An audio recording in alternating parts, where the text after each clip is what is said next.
Hello everyone. In this video, I will explain about the fundamentals of photovoltaic energy conversion, जिसमें हम बात करेंगे energy levels के बारे में। देखिए, हम बात कर रहे थे फोटोवोल्टाइक एनर्जी कन्वर्जन की। तो फोटोवोल्टाइक एनर्जी कन्वर्जन के लिए हमारे पास में एक सेमीकंडक्टर मटेरियल होता है और उस मटेरियल पर जब हम सनलाइट को इंसिडेंट करवाते हैं तो चार्ज कैरियर्स की वजह से हमें इलेक्ट्रिक फील्ड या हम ये कह सकते हैं कि वोल्टेज डिफरेंस जनरेट होता है। सो उसी रेफरेंस में आज हम बात करेंगे एनर्जी लेवल्स की।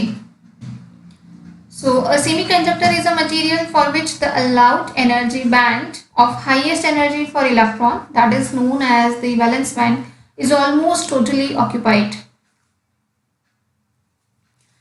और जो अगर हम सेमीकंडक्टर को फर्दर दो टाइप्स में डिवाइड करते हैं, लाइक इंट्रिंसिक सेमीकंडक्टर और extrinsic semiconductor. So extrinsic semiconductors वो सेमीकंडक्टर होते हैं जिनमें इंडक्शन बैंड में फ्री इलेक्ट्रॉन्स अवेलेबल होते हैं और वैलेंस बैंड में फ्री होल्स अवेलेबल होते हैं and they arise solely from the thermal excitation across the band gap. वहीं दूसरी ओर जब हम बात करते हैं एक्सट्रिंसिक सेमीकंडक्टर की, so an extrinsic semiconductor is the one in which additional electrons are present in the conduction band. मतलब कहने का यहाँ पर यह है कि एक्सट्रिंसिक सेमीकंडक्टर ऐसे मटेरियल होते हैं जिनमें कंडक्शन बैंड में एडिशनल इलेक्ट्रॉन्स अवेलेबल होते हैं, क्योंकि ऐसा इसलिए होता है क्योंकि कुछ आयोनाइज्ड डोनर इम्परफेक्शंस वहां पर होते हैं। या फिर हम ये भी कह सकते हैं कि एक्सट्रिंसिक सेमीकंडक्टर वो मटेरियल होते हैं जिनमें एडिशनल होल्स प्रेजेंट होते हैं वैलेंस बैंड में and that is because of the ionised acceptor imperfections. Further अगर हम यहाँ पे डीजनरेट सेमीकंडक्टर की बात करते हैं तो डीजनरेट सेमीकंडक्टर्स वो सेमीकंडक्टर्स होते हैं जिनमें बहुत सारे डोनर या फिर एक्सेप्टर इम्परफेक्शंस प्रेजेंट होते हैं। और ये प्रेजेंट होते हैं, अगर हम डोनर की बात करते हैं तो ये प्रेजेंट होते हैं कंडक्शन बैंड के बॉटम पे and which is totally occupied by the electrons. और अगर हम बात करते हैं एक्सेप्टर इम्परफेक्शंस की, तो एक्सेप्टर इम्परफेक्शंस अवेलेबल होते हैं वैलेंस बैंड के टॉप पर और वैलेंस जिस कंडीशन में ये पूरी स्टेट ऑक्यूपाइड होती है होल्स से। सो इस कंडीशन में अगर हमें इनका एनर्जी बैंड डायग्राम रिप्रेजेंट करना होगा तो हम फर्दर उनको रिप्रेजेंटेशन हम इस फिगर के द्वारा रिप्रेजेंट करते हैं।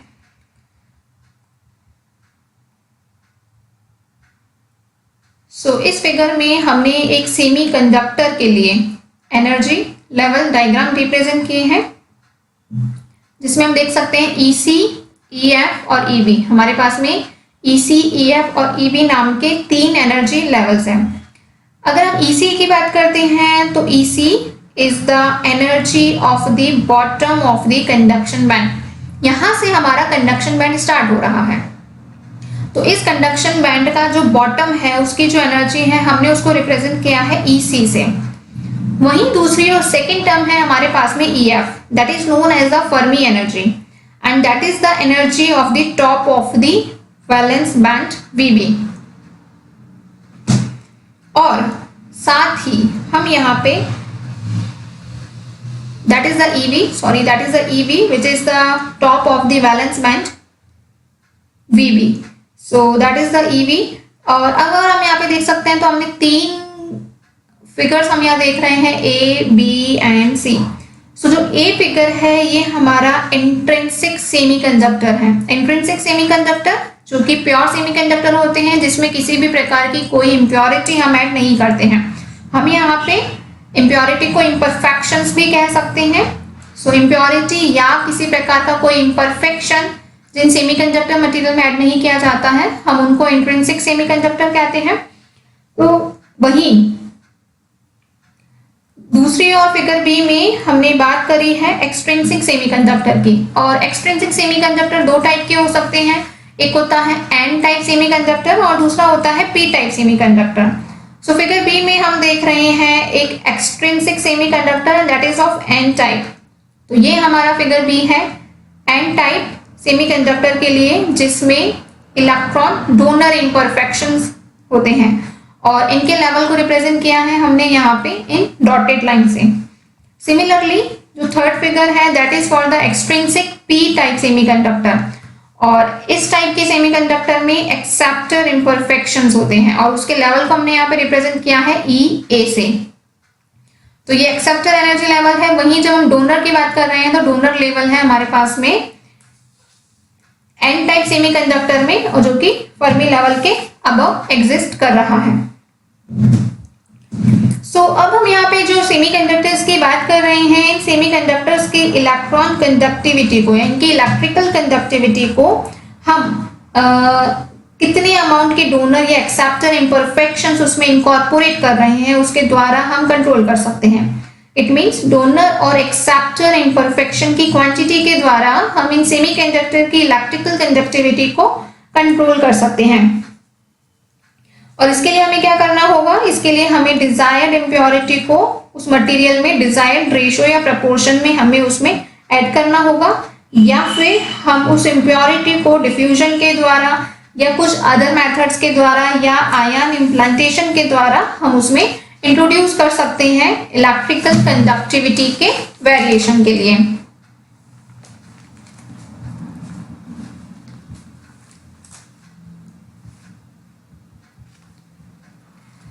जनरली जब हम बात करते हैं तो ये जो इम्प्योरिटीज होती हैं, these impurities differ in valence by one from the other atom by which they are substituted, behave as shallow donors or acceptors with energy levels that can be approximately described in terms of a hydrogenic model। कहने का meaning यहाँ पर यह है कि generally हम जो यहाँ पे इम्प्योरिटीज ऐड करते हैं वो हम एक hydrogenic model that was given by Kohn in 1957 उसके द्वारा हम यहाँ पे डिस्क्राइब कर सकते हैं। तो उसी मॉडल के द्वारा अगर हमें किसी डोनर एटम के लिए एनर्जी लेवल के लिए हमें इम्प्योरिटी बतानी होगी तो उसका फॉर्मूला दिया जाता है डेल्टा E से, and it will be equal to the 1/n square multiplied by q raise to the power 4 m asterisk divided by 32 pi square h square epsilon s square. यहाँ पे हमारे पास में जो n है ये हमारा इंटीजर नंबर है जो कि आयोनाइजेशन एनर्जी के लिए 1 के इक्वल होता है। m एस्ट्रिक या m स्टार इलेक्ट्रॉन का इफेक्टिव मास है और ये कंडक्शन बैंड की टॉप एज पर है। वहीं दूसरी ओर अगर हम होल की बात करेंगे, अगर हम एक्सेप्टर एटम की बात करेंगे, ये भी हमने ब्रैकेट में लिखा है, ये डोनर के लिए है, तो डोनर के लिए हम किसका लेंगे, इलेक्ट्रॉन का इफेक्टिव मास।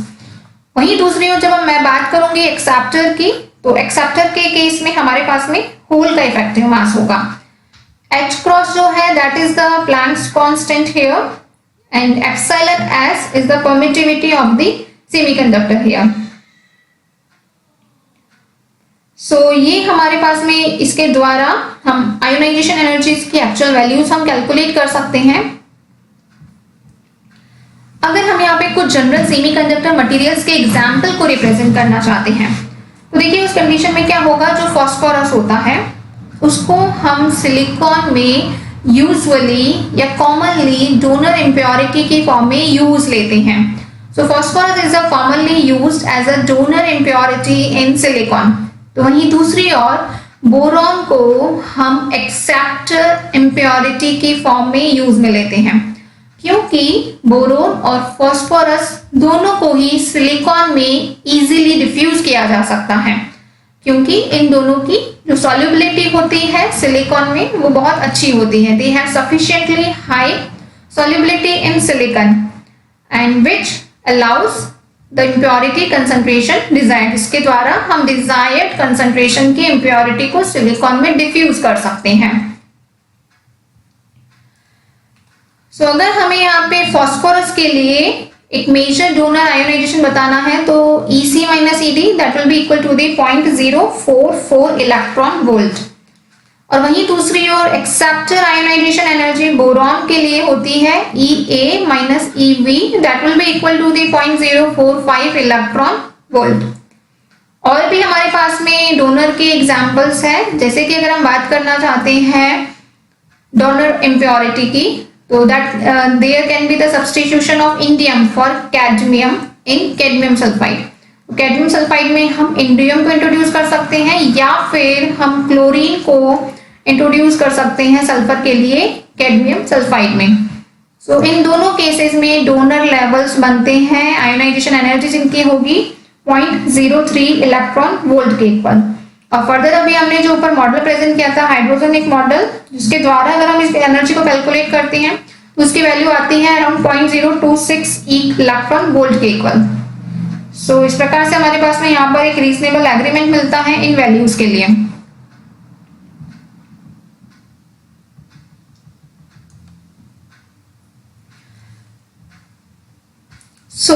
अब हम यहाँ पे बात कर रहे हैं कि इम्प्योरिटीज, जो हम यहाँ पे इम्परफेक्शन जो हम किसी इंट्रिंसिक सेमीकंडक्टर में इंट्रोड्यूस करते हैं, that differ in balance bye more than 1 from the atom for which they are substituted commonly, give rise to a number of deep levels with large ionization energies corresponding to highly localized states. हम यहाँ पे किसी भी atom में जो impurities को जो हम लेते हैं वो इम्प्योरिटीज क्या करती है, यूजुअली डीप लेवल्स जिनकी आयोनाइजेशन एनर्जी हाई होती है उनको जनरेट करती है। They give rise to these states.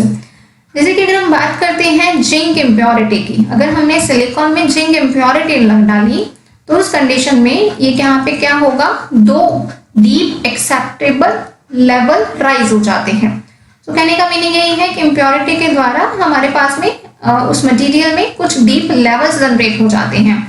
जैसे कि सिलिकॉन में जिंक इम्प्योरिटी इंट्रोड्यूस करने पर 2 डीप एक्सेप्टेबल लेवल्स इंट्रोड्यूस होते हैं, जिसमें से एक जो होता है like 1 corresponds to the impurity after it has accepted 2 electrons lies 0.52 electron volt below the conduction band।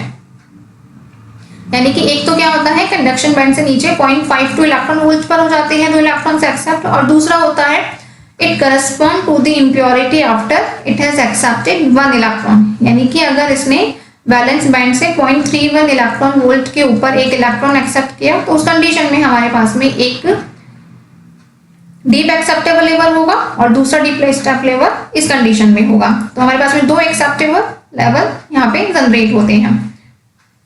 वहीं दूसरे टाइप से अगर हम बात करते हैं कॉपर इम्प्योरिटी की, यदि अगर सिलिकॉन में कॉपर की इम्प्योरिटी को इनकॉर्पोरेट कर दिया जाता है तो उस कंडीशन में हमें 2 डीप लेवल मिलते हैं।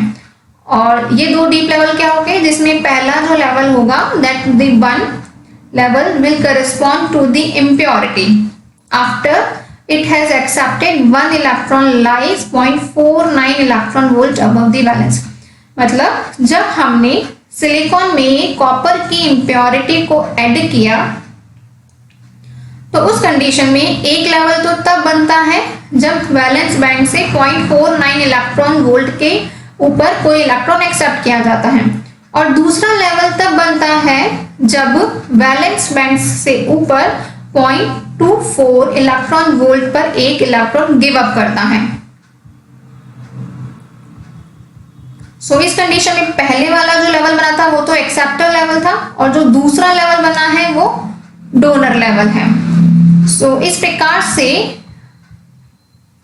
ये जो इम्प्योरिटी हम किसी भी सेमीकंडक्टर में इंट्रोड्यूस करते हैं और उसके इंट्रोडक्शन से जो डीप लेवल्स जनरेट होते हैं, ये deep level photovoltaic solar cell के ऑपरेशन के लिए फ्रीक्वेंटली डेलेटेरियस है and they do not contribute to lowering the resistance of the material. Several like copper, silver, they diffuse readily and also contribute to instability, and they may serve as fast recombination sites that reduce the minority carrier diffusion length here.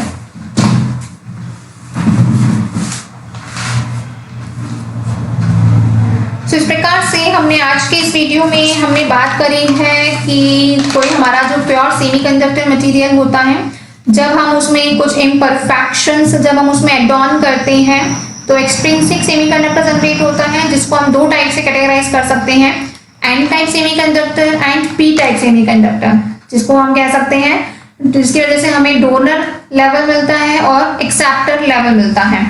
So further हम next video में बात करेंगे कि किस प्रकार से हम इनके फर्मी एनर्जी को डिटरमाइन करते हैं, मीन्स हम इनके लेवल्स की किस प्रकार से फर्मी एनर्जी को एक्सप्लेन करते हैं। Thank you so much.